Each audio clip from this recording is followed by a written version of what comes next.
Londres séparée de ses atours royaux, les tribunes ont été érigées, les rues nettoyées, les chevaux étrillés et des drapeaux suspendus en quantité.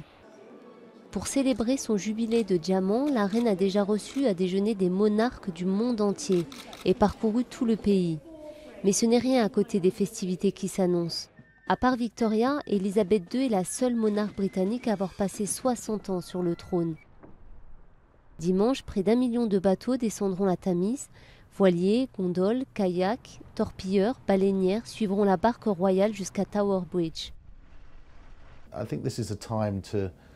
Le moment est arrivé pour chacun de rendre hommage à la reine, qu'il soit britannique ou d'ailleurs. Son premier ministre était Winston Churchill. Elle a été le témoin durant son règne de tous les bouleversements et toutes les révolutions du XXe siècle et du début du XXIe siècle.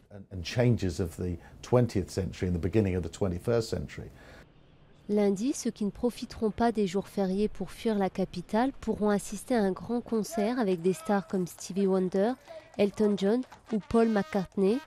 Et mardi, ce sera une grande procession en carrosse du Parlement au château. Les services de sécurité sont sur les dents.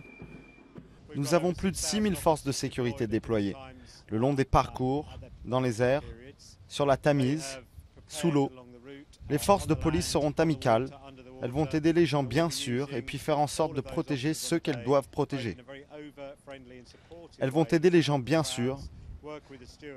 Les forces de police seront amicales, bien sûr elles vont aider les gens et puis faire en sorte de protéger ceux qu'elles doivent protéger.